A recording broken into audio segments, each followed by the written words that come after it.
대강절이 오늘부터 시작이 되었습니다. 우리가 지난 시간까지는 사도 바울이 쓴 로마서의 말씀을 계속해서 나눠왔는데, 이 대강절 기간에는 이 시기에 하나님께서 또 주시는 하나님의 메시지를 여러 성경의 구약, 신약을 넘어서 함께 나누고자 합니다. 대강절에는 기다릴 대자가 들어가 있습니다. 그런데 우리는 기다리는 것을 별로 좋아하지 않습니다. 일본 사람들 그리고 일본 문화는 인내하고 기다리는 것을 비교적 잘 한다라고 알려져 있습니다. 적어도 저를 포함해서 한국 사람들보다는 일본 사람들이 잘 기다리는 것 같습니다. 그런데 그것은 어디까지나 다른 나라 문화와 비교했을 때의 이야기가 아닐까 생각합니다. 일본에서도 기다리는 시간을 힘들어하는 모습들을 볼 수가 있습니다. 패스트푸드 음식은 빨리 나오는 편이라서 기다리는 시간이 짧은데도 일본에 드라이브 스루가 생깁니다. 그래서 차에서 바로 주문하고 받을 수 있는 그렇게 신속한 음식을 즐깁니다. 슈퍼를 가면 모든 양념과 조리가 다 되어 있는 음식을 구입해서 집에 가서 가스레인지에 조금만 올려서 조리를 하면 되는데, 그것마저도 기다릴 수가 없어서 전자레인지에 데워서 먹는 음식을 찾습니다. 줄을 서고 있을 때 조금이라도 덜 기다리고 싶어서 이쪽 줄 저쪽 줄 바꾸다가 결국 처음 섰던 줄이 제일 빨리 나가는 것을 경험하는 모습은 일본에도 있습니다. 이처럼 많은 사람들은 문화와 그리고 나라를 초월하여 기다리는 것을 힘들어합니다. 어쩌면 그래서 우리는 이 대강절, 이 대림절을 힘들어하는 것이 아닐까 생각을 해봅니다. 크리스마스는 항상 찾아옵니다. 크리스마스는 확실하고 크리스마스에는 많은 즐겁고 기다리는 것들이, 기대하는 것들이 있습니다. 그런데 이 대강절, 대림절은 어떨까요? 그러나 사실 이 절기는 그저 크리스마스에 겹붙여진 보조 역할 같은 시간이 아닙니다. 단순히 크리스마스까지의 카운트다운을 하는 시기로 이 대강절이 주어지지 않았다라는 것입니다. 그것보다 훨씬 더 중요하고 큰 의미가 있습니다. 대강절은 우리가 한 목적지를 향하여 가고 있다는 사실을 리마인드 시켜줍니다. 우리가 지금까지 봐왔던 바울의 표현을 따르자면 예수 그리스도로 인하여 아브라함의 언약의 가족, 언약의 공동체가 된 우리에게는 하나의 목적지가 있다는 것을 이 대강절은 상기시킨다. 그 리마인드가 바로 이 대강절이다라는 것입니다. 이 절기를 통하여서 우리는 멈춰서서 지금 우리가 어디쯤 와 있는지를 돌아보고 살펴봅니다. 이 멈춤의 시간은 우리가 가야 할 목적지를, 우리의 시선을 올려서 바라보게 해줍니다. 부활하신 예수님, 그 부활은 우리의 삶 속에 이루어진 일이고 우리의 소망이 되는데, 그 예수 그리스도의 구원의 역사를 통하여서 우리는 그 목적지를 바라보게 되었다라는 말씀을 로마서에서 나누었습니다.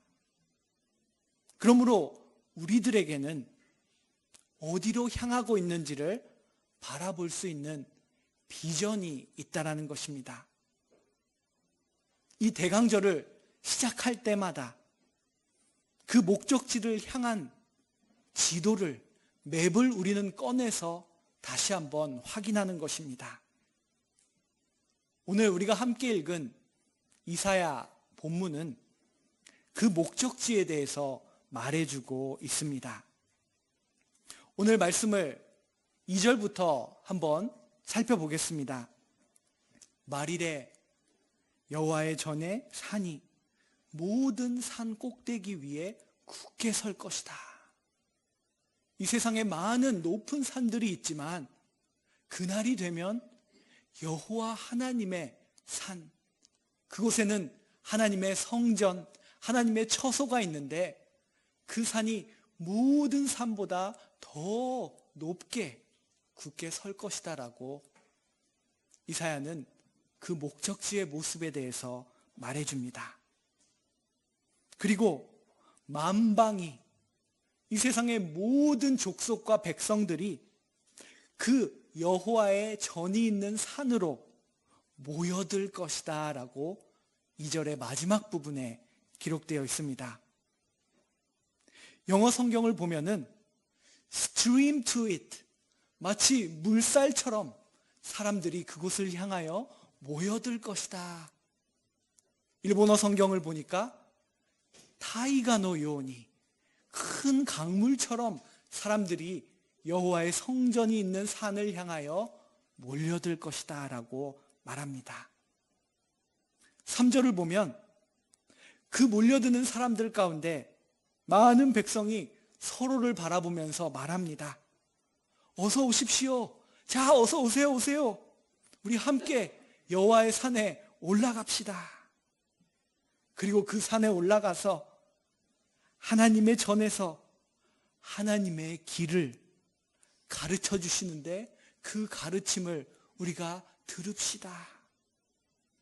여호와의 말씀을, 여호와의 율법을 들읍시다. 이렇게 사람들이 서로 이야기하면서 여호와의 산을 향한다라는 것입니다. 4절을 보면은 하나님께서 그때에 모든 나라들, 열방을 판단하실 것이다. 많은 백성들이 서로 다투고 서로 관계가 끊어지고 서로 싸우고 전쟁을 하고 있는데 그때에 하나님의 판결이 있을 것이다 라고 말합니다. 하나님이 판단하시고 판결을 내리시니 열방의 모든 민족과 나라들이 그들이 들고 있던 칼을 치기 시작합니다. 그리고 그 칼을 생명을 만드는, 곡식을, 농사를 지을 때 필요한 보습으로 쳐서 만들고, 그들이 들고 있던 창을 쳐서 낫을 만들게 될 것이다. 그리고 4절의 마지막 부분을 보면은 그동안 다투고 전쟁을 치렀던 열방의 민족들이 이제 다시는 전쟁 연습을, 우리가 뉴스에서 보는 단어로 말하자면 전쟁 연수를 하지 않을 것이다 라고 말하고 있습니다. 여러분, 이것이 우리가 향하고 있는, 우리가 예수 그리스도를 통하여 구원을 받고 예수님의 죽으심과 부활하심에 연결이 된 우리들이 바라보고 있는 목적지라고 이사야 선지자는 말하고 있습니다. 이 목적지의 모습을 보면서 우리는 지금 어디쯤 와 있을까? 나는 어떨까? 저 자신에게 스스로 물어봅니다.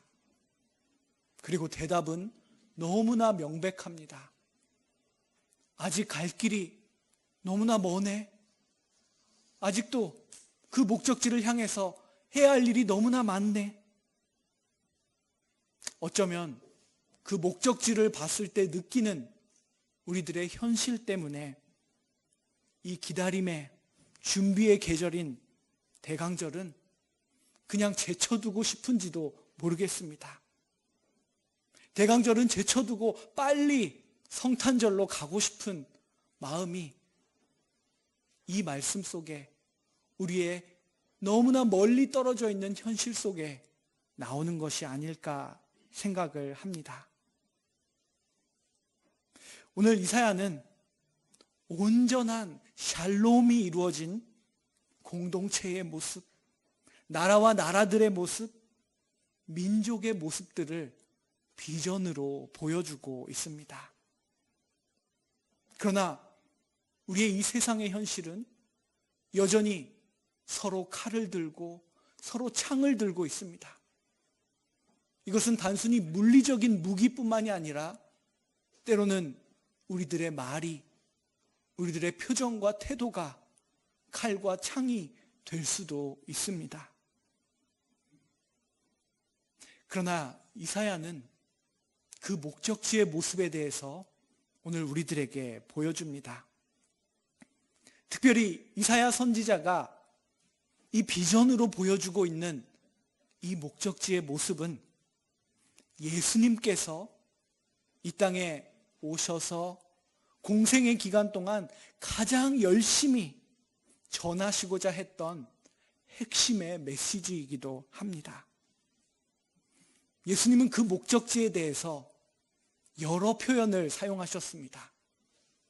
어느 때에는 하나님의 나라라고 말씀하셨고, 어느 때에는 천국이라고 말씀하시고, 하늘나라라고 말씀하시면서 그 목적지가 어떠한 모습인지 끊임없이 가르치고 전하셨습니다. 우리는 그 목적지를 바라볼 때 갈 길이 너무 멀어 보입니다. 예수님께서는 그 목적지에 대해서 어떻게 말씀하셨을까요? 매주마다 성경을 읽을 수 있도록 성서 일과, 성경 일과라는 것이 있습니다. 영어로는 렉셔너리라고 해서 세계의 많은 교회들이 같은 성경을 같은 날 보게 되는 그 성경 일과라는 것이 있는데요. 오늘 주어진 이 이사야서의 말씀은 그 성경 일과 속에 주어진 구약의 말씀입니다. 그리고 2부 일본어 예배 때는 구약이 있는 그 말씀을, 시편의 말씀을 2부 예배 때는 전해주셨습니다. 그런데 오늘 이 성서 일과에서 주어진 복음서의 말씀은 예수님께서 그 하나님 나라에 대해서 말씀하신 마태복음 24장의 말씀이었습니다.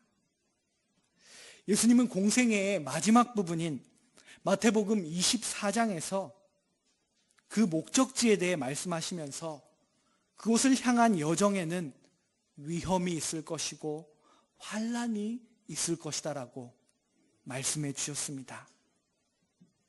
또한 마태복음 24장에서 예수님은 언제입니까?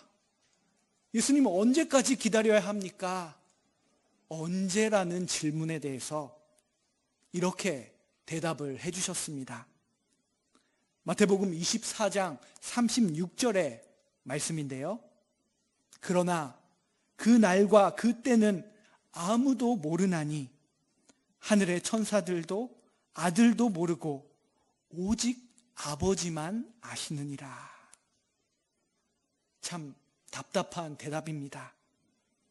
언제 우리가 그 목적지에 도착할지, 그 목적지에 가기 위해 뭘 해야 하는지, 지금 내가 제대로 가고 있는 건지 너무나 알고 싶은데 예수님은 그 날과 그 때는 아무도 모른다라고, 오직 아버지만 알고 계신다라고 말씀하십니다. 우리는 그런데 예수님이 이 마태복음 24장에서 말씀하시는 그 목적지에 대한 중요한 말씀의 핵심을 놓쳐서는 안 될 것입니다. 예수님은 같은 24장에서 이렇게 말씀하십니다. 만약 너희들이 그 날과 그 때를 알게 된다면 너희들은 하나님의 뜻과 맞지 않는 잘못된 일을 행하게 될 것이다. 그러므로 아버지만이 그 날과 그 때를 알고 계신다라고 예수님은 말씀하십니다. 그러시면서 한 비유로 예수님이 자주 사용하셨던 것처럼 비유를 통하여서 하나님 나라의 진리를 말씀해 주셨습니다. 마태복음 24장 43절의 말씀, 여러분도 읽고 들어본 적이 있는 예수님의 비유의 말씀이실 것입니다. 너희도 아는 바니 만일 집 주인이 도둑이 어느 시간에 올 줄을 알았더라면 깨어 있어 그 집을 뚫지 못하게 하였으리라. 예수님이 사용하신 이 비유는 우리들에게 조금 이해하기 어렵게 느껴질 수도 있습니다. 이 비유에서는 예수님의 다시 오심을 밤의 흑암 속에 숨어오는 도적의 모습으로 말하고 있기 때문입니다.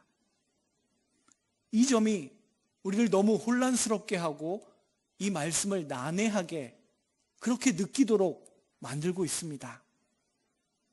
그런데 우리는 우리의 생각을 돌리고 돌려서 그리고 필요하다면 생각의 위아래를 뒤집어서라도 예수님이 이 비유로 무엇을 말씀하시고자 하시는지를 들어야 합니다. 먼저 하나님의 아들 예수님의 다시 오심은 그것은 좋은 것입니다. 예수님께서 다시 오시는 것이 비록 도적과 같은 모습으로 비유됐을지 모르지만 우리가 놓쳐서 안 되는 것은 그것은 좋은 것이다라는 것입니다. 반면에 그 도적같이 임하는 그 날을 막으려고 하는 사람의 행동과 태도는 하나님의 보시기에 좋지 않은 것이 된다라는 것입니다. 예수님은 만약 사람들이 하나님의 모든 시기와 방법에 대해서 알게 되어 버린다면 그 사람은 하나님이 보시기에 잘못된, 하나님이 보시기에 좋지 않은 행동, 즉 예수님의 다시 오심, 그 하나님의 나라의 도래를 가로막아버리는 행동을 할 수 있다라고 이곳에서 말씀하고 계시는 것입니다. 이런 말을 들었다면 우리는 당장 그렇지 않아요라고 말하고 싶습니다. 잠시만요, 예수님. 저는 그런 적이 없습니다.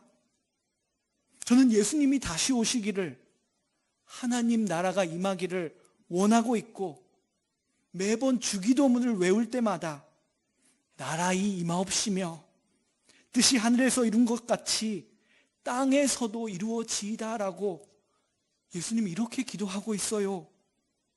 그렇게 말하고 싶을 것입니다. 그런데 오늘 이 대강절의 첫날 우리 한번 진지하게 생각해 봅시다. 나는 정말 하나님 나라가 임하는 것을 원하고 있을까? 나는 정말 그 목적지에 도달하는 것을 원하고 있을까? 우리는 이따금씩 잘못된 것들을 신뢰하고자 합니다. 잘못된 것에 가치를 두려고 하고 힘써 지키려고 노력합니다. 예수님의 비유 속에서 집 주인이 그랬습니다. 집 주인은 자신이 가진 소유를 굳게 붙잡고 싶었습니다. 그러나 그날 하나님의 나라가 임한다면 그때에는 붙잡고 있던 그 집은 더 이상 집착할 필요가 없는 물건이 됩니다.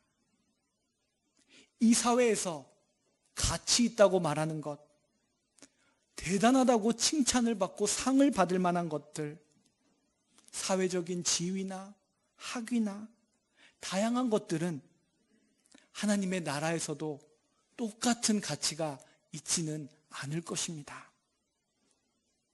하나님의 아들이 다시 오실 때 참된 크리스마스, 하나님의 구원이 완성될 때 예수님은 우리가 이 땅에서 바쁘게 살면서 붙잡고 있는 그 모든 것들로부터 우리를 자유롭게 하실 것입니다. 만약 우리가 이 땅에 속한 것들을 너무 열심히 붙잡고 있다면 어쩌면 목적지에 대한 이야기, 참된 크리스마스는 별로 좋은 소식이 아닐지도 모릅니다. 그래서 그날이 오지 못하도록 밤새 깨어서 눈을 부르키고 내가 지금 붙잡고 있는 것을 지키려고 합니다. 그러나 예수님께서는 말씀하십니다. 그것은 우리가 진정할 일이 아니다. 우리는 밤새 눈을 뜨고 내 재산을, 내 지위를, 지금 다른 사람보다 우월한 이 위치를 지키려고 하지만 그것이 우리가 부름받은 일이 아니다라고 예수님은 말씀하십니다. 그렇다면 우리에게 주어진 부름받은 일은 무엇일까요? 예수님의 말씀을 조금 더 보겠습니다. 마태복음 24장 40절, 41절 부분입니다. 그때에 두 사람이 밭에 있음에 한 사람은 데려가고 한 사람은 버려둠을 당할 것이요. 41절에서 두 여자가 맷돌질을 하고 있음에 한 사람은 데려가고 한 사람은 버려둠을 당할 것이니라. 우리는 여기에서 예수님이 말씀하는 사람들처럼 밭에 나가 일하고 있습니다. 맷돌질을 열심히 하고 하루하루 땀을 흘리며 일하고 있습니다. 나 자신을 위해 또 가족들을 위해 열심히 밭에서 또 맷돌질을 하면서 일합니다. 그러나 동시에 우리는 목적지를 항상 바라보도록 부름을 받았다라는 것입니다. 내 삶 속에 주어진 밭에 나가서 일을 하면서도 내 삶 속에 있는 그 맷돌질을 오늘도 하면서도 그러나 우리의 목적지를 놓쳐서는 안 된다라고 말씀하십니다.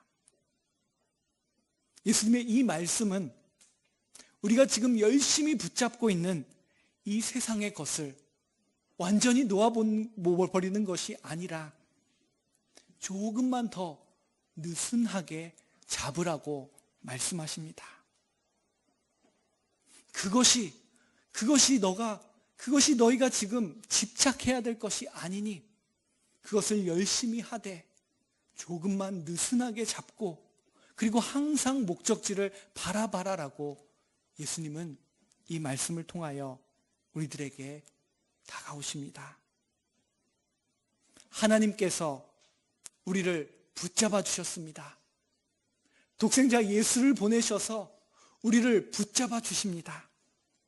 한 사람은 데려가고라고 오늘 말씀에 나와 있는데, 그래서 우리는 데려감을 받아 붙잡음을 받아서 이제는 목적지가 어딘지 알게 되었습니다. 우리의 그 삶이 또 다른 누군가에게 참된 목적지를 가르쳐주는 표시가 되도록 예수님은 우리를 부르고 계십니다. 예수님의 이 그 목적지에 대한 하나님 나라에 대한 말씀은 오늘 우리에게 주어진 본문 이사야의 말씀과 이어져 있습니다. 이사야는 오늘 본문 2절에서 그날 그 목적지에 대하여 말일이라고 말했습니다. 말일에 여호와의 전이 이렇게 이어집니다. 그런데 여기서 말일이라고 우리 개역개정 성경이 번역하는 이 히브리어 단어에 있는 그대로의 뜻은 언젠가입니다. someday. 언젠가 이 일이 일어날 것이다. 이사야는 그렇게 말합니다. 여러분, 말일과 언젠가는 뉘앙스가 다릅니다. 말일이라고 하면 완전히 끝 같은 느낌이 있지만 언젠가는 우리들이 잡을 수 있는, 우리들에게 다가오는 좀 더 가까운 날이다라는 것입니다. 즉 실제로 그것이 일어난다고 이사야는 말하는 것입니다. 그날에 무엇이 일어난다고 말했습니까? 여호와의 전이 있는 산이 이 세상 사람들이 쌓아놓은 어떤 산보다 더 높게 굳게 설 것이다라고 말합니다. 그러면서 이사야는 하나님께서 하실 일들을 말해줍니다. 하나님은 가르칠 것이다. 하나님은 인도하실 것이다. 하나님께서 그 문제를 판결하실 것이다.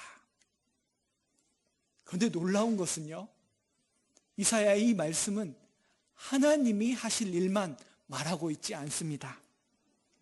이사야는 우리가 해야 할 일들을 말해줍니다. 말씀을 보면 우리는 같이 가고 있는 옆 사람에게 같이 올라가자, 어서 가자라고 초대해야 한다라고 말합니다. 여호와의 선에 같이 올라가야 한다라고 올라감에 대해서도 말합니다.